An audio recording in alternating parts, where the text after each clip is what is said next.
Hi, I'm Scott. I'm a wedding videographer of over 6 years now, and in all my time in this industry, I have learnt that there are a few red flags to look out for when booking your wedding videographer. Number one, if you're looking for a filmmaker and all you can find in their portfolio is like short snippets, teaser trailers on their social media and no full highlights film, that should be like an early warning sign. So if you're a fan of their work and you are considering booking them, my recommendation would be to ask to see some full highlights films. You want to ensure that their quality of work is consistent. So putting together a 1 to 2 minute teaser trailer is a much different proposition to crafting a full highlights film. So you really want to ensure that the quality of their work is consistent and that they are going to be able to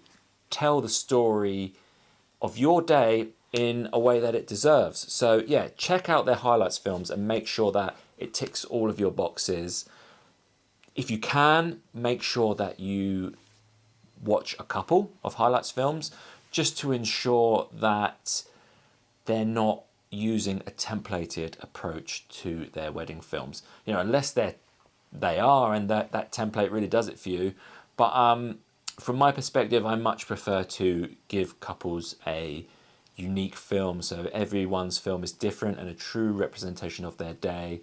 Unfortunately, a lot of wedding videographers do follow a kind of templated rinse and repeat cookie cutter approach. So if that's not what you're after, make sure you watch a couple of examples to ensure that you're going to get something that is unique to you. Number two is the quality of their audio. So when you're watching the highlights films, if there are snippets of the speeches or the vows in there and they sound like they're just recorded off the camera in the room, it's probably a case that they're not professionally recording the audio. So the audio side of things is kind of maybe not like underappreciated, but I don't think couples necessarily take it into account as much, and it makes such a huge difference to the outcome of a film. So ideally you want your videographer to be using professional quality microphones to record the vows, the speeches. It's going to be a much easier watch if it sounds good. If it looks good and it sounds bad, it's going to be a tough watch. So make sure you question them on how they capture your audio. If you're not presented with a clear contract when you're going through the booking process, this should act as a red flag. You really need to have a contract in place to know, really to protect you as well as the filmmaker. So my contract, for example, has clauses in there around what would happen if I was sick and couldn't make it to your wedding, what the deliverables are so that they're guaranteed, set in stone. Everything right down to like the minute details is all covered, and it really does protect you as a couple. It makes sure that the groundwork is clear and, you know, we're all on the same page. Obviously, I'm sort of stating the obvious. We all know how important contracts are just generally in life. It's kind of a boring thing to mention, but you really need to make sure that you have that in place with your wedding filmmaker. The same goes for like slow or vague communications. That should, I mean, I don't need to spell it out to anyone. That should automatically be a red flag. If you really love someone's work, but they're slow to communicate, they're very vague in the answers that they give you, this could be a reflection of how your relationship with them will play out in the long term.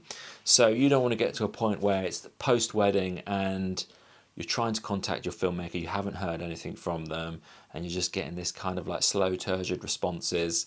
You want to make sure you're kept in the loop. You have someone who's enthusiastic and is going to deliver your films to you in a timely manner and maintain a level of communication to manage your expectations and to kind of keep up a level of professionalism, which should be expected from the get-go, really.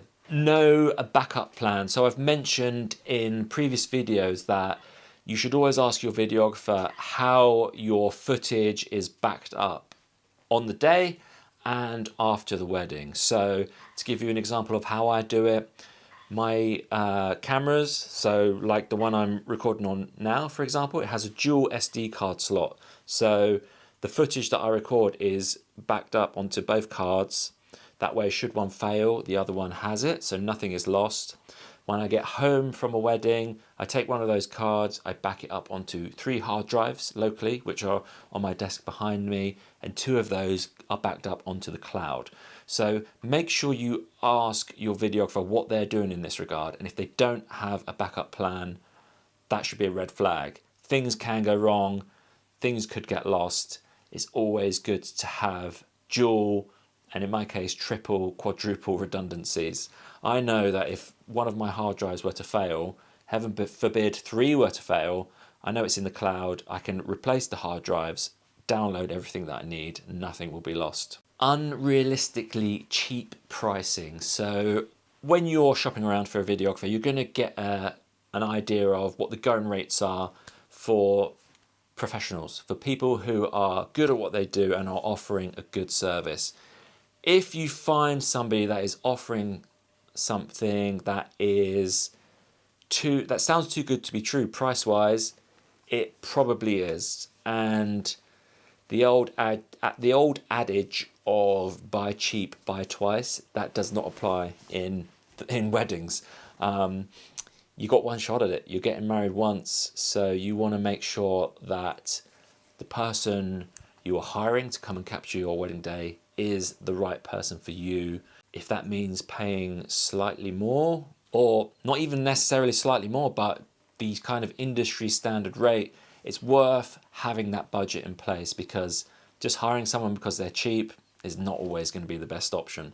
And last but by no means least, and it's a boring one, but make sure your red flag, make sure your videographer has public liability insurance. This is so crucial. So it needs to be set at an amount that your venue requires, first of all. So normally that's anywhere from 1 to 10 million, depending on the venue. If they don't have insurance, if they are evading questions about insurance, or they won't provide their insurance certificates, treat that as a red flag. Don't book them, because if something were to go wrong and there's no insurance in place, it's bad for everyone involved. That boils right down to, if they were to lose some of their equipment, if footage is lost, this is all the sort of thing that the insurance covers you for. So yeah, that would be my top whatever. I can't remember how many I've done, but these are things to look out for. I appreciate that. Planning a wedding is a pretty big and stressful undertaking, and you can be bombarded with information from all different corners of the internet, from friends who've been married recently, from family members. I hope that you find some value in these videos that I'm putting out. My intention is really just to help couples. I've been there and I've done it in the wedding industry. I pride myself on having a high level of professionalism and producing high quality work. So if you're getting married and you're liking what I'm putting out there, you'd like to have a chat more about your vision for your wedding films, please feel free to get in touch. I can quite wholeheartedly say that none of these red flags apply to me, obviously. So yeah, get in touch. We can have a no obligation chat. You can see if you feel I'd be a good fit, and we can just go from there. But otherwise, until the next time.